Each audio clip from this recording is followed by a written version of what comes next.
this is what I saw. The game review right after. I'm Gary, and we're going to talk about the Arsenal 1, Chelsea 0 game, and go into my what I saw in my initial review of the game right afterwards. I'm going to try to split up my videos now and give you this video out, and then my 5 afterwards. So look out for that. All right, so here we go. So we'll start with the usual, right?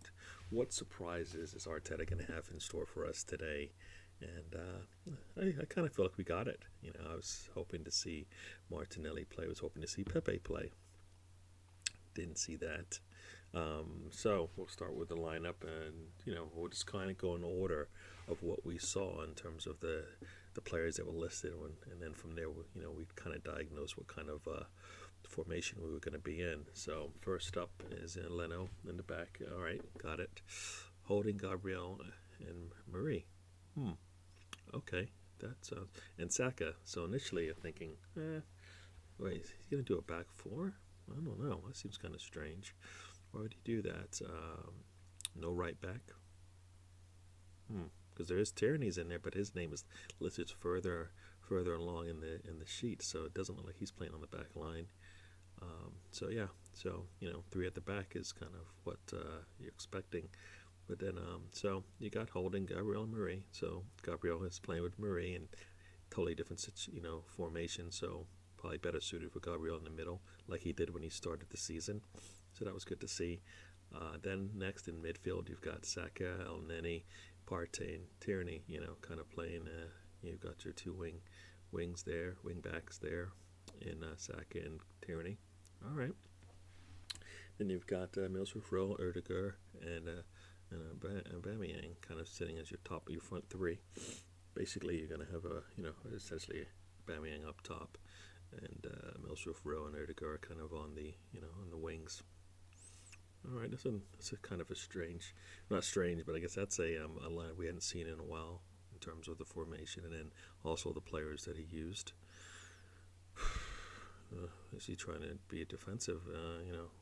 With the way that Chelsea has been playing, it's probably best suited for us to play that way, which seems kind of strange because you would think at this point in the season, does it really matter the wins? I guess it does and it doesn't. These are the types of decisions that you kind of wanted to see, I would think, earlier in the season when you're trying to actually get points and you maybe have a concern about the teams you're playing, especially if you're playing like a Liverpool or a Man City. We didn't play like that. We played in our regular formation, and we got beat up pretty much in all 3 games. I mean, one was close, but the other three games were pretty much not at all. So it was interesting to see us play this way. I don't understand the reason for it in this type of a game. Maybe not to get embarrassed, I guess, is maybe what we're doing there. But it seemed like, these are the kind of just scenarios that you would expect us to actually use when we are trying to eke out a point against a team that maybe threatens us a little bit more, threatens our defense a lot more, and has a lot of possession of the ball because of the number of players that they had. So it's strange that we used it here. We hadn't used it in the past when we had played teams that are a little bit higher, a little bit more challenging for us. All right, we'll go with it. So let's get into the game. As I said, we did get the win. It was I guess you could say it was almost like a game was kind of boring, but I think if you set up, the way that we were set up, that was probably what was going to happen. We're going to, give up all the possession. But I always thought that with that, we would then try to counterattack. And it didn't seem like as a team we did that much. You've got Aubameyang up top, and you got Mills-Rowe and Martin, Erdegar. I don't know, I always say his name wrong, but you've got those 2 players there that I think should be able to feed him. And you got Partey sitting behind them, so, why not? Why not try to counter when we had opportunities to? And I think one of the things we did not do in this game enough was when we had an opportunity to attack them, we just wouldn't do that. And to do that, you need Aubameyang to be engaged. And I didn't feel like he was engaged enough. I think he outside of the time when we actually got the goal, I felt like he was jogging around and not really putting too much pressure on their back line. When you see him put pressure on the back line, the ball has to come out of the defense. Your defense has to get the ball out pretty quickly, and then at that point, their passes just aren't crisp, and that's what we need. And we've seen it before, just didn't see it today. Not sure why, if that was part of the plan, but just having him jog around and then have them just push the ball around at will was a little disappointing. Would have liked to have seen more from him in that regard. Before we finish up on the kind of talked about the starting 11, but also on our bench. So now we've got Pepe and Martinelli there, and we've got essentially three right backs there that could have played if we needed them to, and then like I said as well.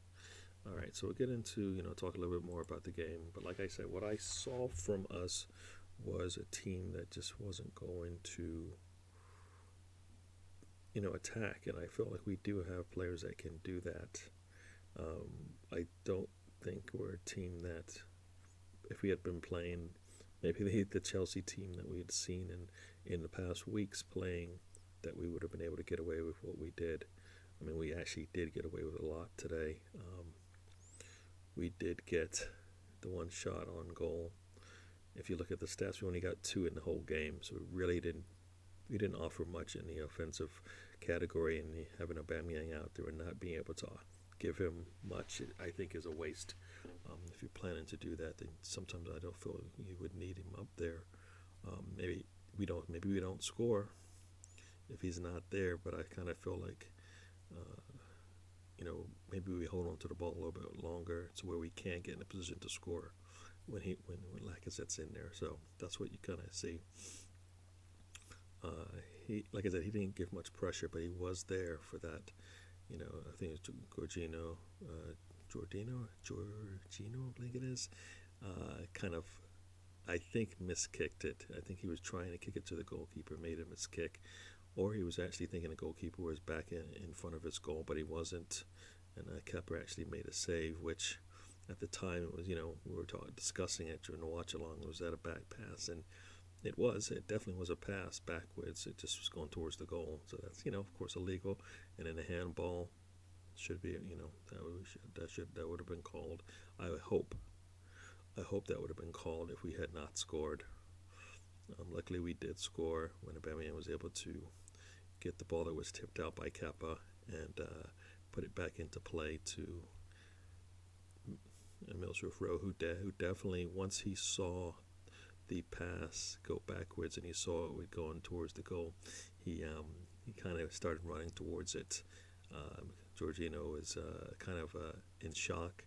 I think if he had thought about defending his goal, he probably would have got there just as Emil Smith-Rowe got the ball and maybe was able to deflect it or something like that. You could see, if you look at the video behind, I believe it was Martin Odegaard, who's already got his hands up, and I think El Neni as well, their hands up like the goal was scored, and it was just tapped. Kepa got to it just before it crossed the line.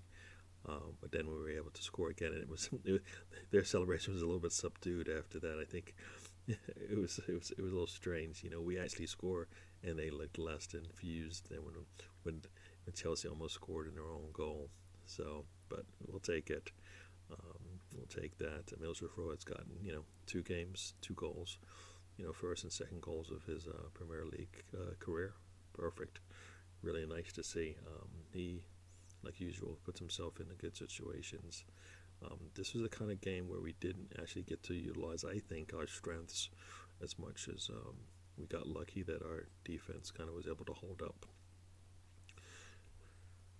I don't understand that to some degree, because I do feel like, yes, we can play.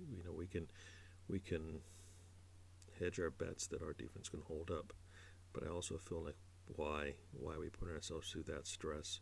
Why don't we try to also counter, put a little bit of pressure on them, because we do have the players to do that. I mean, you've got Saka, you got Tierney, you've got Odegaard, you got Emil Rowe, and you got Aubameyang. I mean, you still have 5 attacking players on our side So we should be able to take advantage of that, and we just did not. I'm assuming it's the game plan. I don't like it because I feel like it hinders us and it makes us have to defend, which at this point I don't feel like we have the defense that can hold up and keep a team at bay. I mean, if you think about it, we got lucky 3 times. Marie on a pass that was passed to Marie, and he kind of one of the things he kind of got a little lazy, and you can tell that because instead of going towards the ball, being that he's the last line of defense and the ball was not hit perfectly to him, you would have thought he would have went in there to clean it up and get it out of there, and he just didn't. He kind of reached up with his leg and allowed I think it was Zayek, I think it was, to get onto the ball. Oh, Havertz, sorry. I think it was Havertz, right. I think it was Havertz. Yeah, Havertz. He allowed Havertz to actually get onto the ball. And we got lucky there. Havertz is coming down with Leno in front of him, and he could have slotted it around him, could have chipped it over him. There's multiple ways he could have scored there. And you expect your players to be able to put that ball in the goal when they go one-on-one with the goalkeeper, and the run starts from midfield essentially. So we got lucky there that they did not score. That was Marie's mistake. I think he should have cleared it. I mean, you listen to the commentators. They're like, why didn't he just boot that thing, put a foot through it, get it out of there? It was. I mean, even if it was a bad pass, he still cannot give up on the ball, and it looked like he did to some degree. We got lucky there with that, and then later on in the second half, once they brought on Giroud, which I thought was a little scary. There were 2 shots. I think Zuma took a shot. It got tipped up onto the post by Leno. Comes out, and Giroud is in front of the goal. I would say probably about 2 or 3 feet in front of the goal when he decides to take a swing at the ball, and he too hits the post, comes out, and we're able to get that ball away from the goal. I think if he would have let it drop, he could have let it drop sooner, or let it drop and then kick it back, on the way up. He probably would have scored. We got lucky there as well. I mean, those are 2 chances that were going at the goal, and got lucky. It was going to be that kind of a game for us. I mean, the Marie mistake was a Arsenal kind of scenario that happens all the time, but the 2 opportunities they had later on were just them enforcing their will, which is something that I feel like we should be able to do. I mean, they weren't getting much, but they continually were allowed. I say allowed because the way we play defense, we basically would bring all 10 players back behind the ball. For what reason, I'm not sure, and just allow them to get as much space on the field as possible. When we're playing good defense, like I've said before, we're always moving towards the ball, and we basically they would have the ball on their half of the field, and it just seemed like we were just gonna kind of escort them all the way to the attacking third. I'm not sure why. I don't like that, because I feel like that takes away from any threat that we're going to have to counterattack, because you're defending in your third where you've got 10 players within 10 feet of the 18. You're not going to have much control of the game. You can tell by the possession they pretty much had almost 70% of the ball. Definitely in the second half they did, but as a whole, just under 70% they had. And we allowed them. I don't like that, because I feel like we should be able to enforce our will as well. Like I said, we had 2 shots on goal, 5 shots. They had 5 shots on target. I mean, that's those. These in the past games that we've won, the stats have been similar. We had as many completed passes, I think, as they had. We had as many. They had more completed passes than we did. It's not good. Not good. But it worked. if this is the generic style where we're going to play, I would like to have seen it in some of the other games where we kind of just basically put our hands up and said, we're going to play our way, even though we know you're a much sounder team, much better quality coming out of what they do, and then we get punished for it.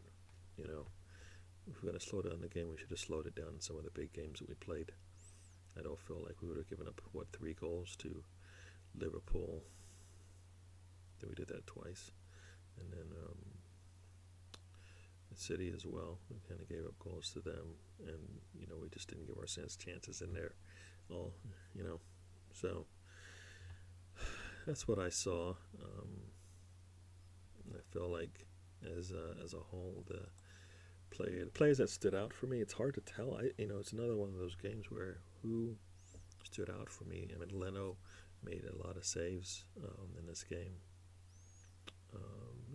He did his occasional save where he kind of pushed it right back into danger, but it was able to be cleared. But he made a lot of saves, and he saved us when he could. But they had a lot of misses as well, so we kind of got lucky there. But when he was called upon and he had an opportunity to put his hand on the ball, he did. The back three, they didn't score, I guess, but they did threaten us, which was scary. El Neni and Partey, I kind of felt like didn't see much from Partey today. I don't know if that was kind of this formation doesn't fit him too well, but I'd like to think he still can be able to do something more when he got the ball, and he just did not. And maybe that's because we're too far deep in the ball, or we just don't have enough spacing. That's another thing I saw.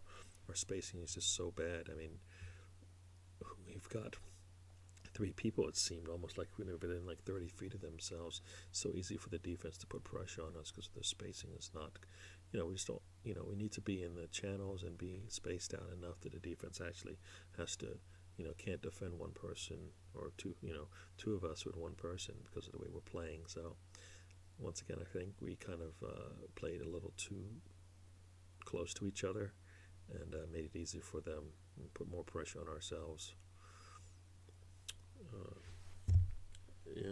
I mean, as far as the subs, we had to sub a little bit early, I think, in this game. Bellerin did come in, I think. Yeah, he came in for Saka. Not sure if Saka was hurt, but in general, like I said, it's hard for me to tell who had a really good game. Maybe Leno, like I said, but everybody else, and I don't know if that's because once again we've played 3 games now in a row, and each time we played a different formation each time. I don't feel we're that kind of a team that can do that. In 4 games we played 3 formations. I think that's just seems kind of strange at this point that we have to do that. So Bellerin came in, and then he had to go back out. I mean, he made a really good defensive play. I mean, I was concerned when he took Zach out. I don't know if that was for an injury, bringing in Bellerin for what would be for defensive purposes. Didn't seem like something I thought we should be doing, but he actually played okay. He did make that save. He did not save, but he did make an interception on a ball that was coming through. Not sure if that was his man that was running off his shoulder or not, or coming from a wide part of the field, but he got a foot on it. The ball went out of bounds, but with that attempt, stretched and probably pulled something, and had to come out of the game. And Chambers came in. Later on, Bamian came off, and he looked kind of upset when he did. What are you going to do? It's time for you to go, buddy. At that point, I think we're not, we've like, 79 minutes, so about 10 minutes left in the game. You take a Bamian off because you're really not trying to score at that point. You do really want to hold the ball up. But the way we were playing, there was no way, like I said, was going to, I think, get the ball in a position where he could hold it up anyway. So I don't know if it mattered much who came in or out. But Aubameyang seemed to be upset about it. What you going to do? Then, like I said, Chambers came in for Bellerin. So, Those are our three subs. I mean, no Gabriel, no Pepe. I would expect them to play in the next game, and we've got a week out from now. I would expect Ryan to play in the next game. Nelson, Balogun, Aziz should be in somewhere on the team. You know, Saka and Tierney probably shouldn't play. I don't think we need them. Maybe they'd be on the bench, but we don't need them. I'd like to see how Partey does, but maybe he's at the point where he also needs to rest. Will that hurt us if we lose these games? It could. It could. But, you know, if you have a strong bench, we should be okay to hold on. You know, but yeah, you know, we got to win against a top four side in the table. We should be happy, but I think we're just like, you know what? These are the types of performances we would like to have seen earlier in the season. Up, from the start of the season through, the beginning of the December, we would like to have seen this. So it's good to get the wins, but it's a little too late as far as what I believe our intentions were this season. But say we get the 2 wins and we see some losses. I mean, I think some of the teams ahead of us play tougher opponents, so we should take advantage. We have to, at least to close out the season, and maybe we get surprised by a Europa Conference game, I guess. A lot of people don't think we should do that, but if it brings a little bit more extra funds into the team, it's probably what we need to do anyways. And we need to have a strong, bench. Our depth needs to be improved. So no matter what we do, we need to have, a set of players, 18 to 19 players that will play, and not have to play because we just have no choice. We should have a really good, solid number of players that we can depend on, time in and time out, to get the job done. Anything else I want to discuss? I think that's it, really. So, those are the teams. Went through the teams, went through some of the stats, the subs. We also got lucky when Pulisic's goal was, canceled or reverted when he was offsides. I mean, I don't understand why that offsides flag didn't come up so sooner. She had to go to VAR to check that out. I mean, he's well offside. Put the flag up, and I don't understand that. I'd rather him put the flag up than have to go to VAR. I mean, what's the, that's part of your job as a linesman, linesperson, is to actually put that flag up when a person's offsides. If you see it, you call it.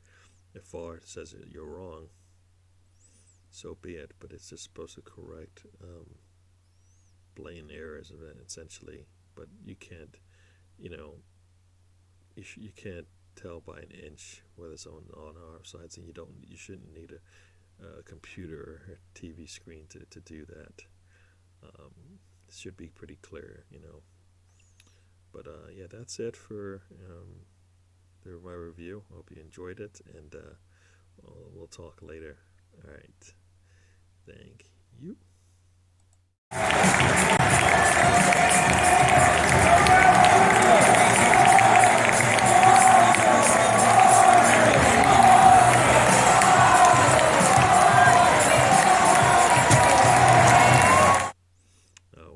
Thing, come on, you goonies. And life is a journey. Don't waste a trip. Enjoy the ride. All right. Talk to you later.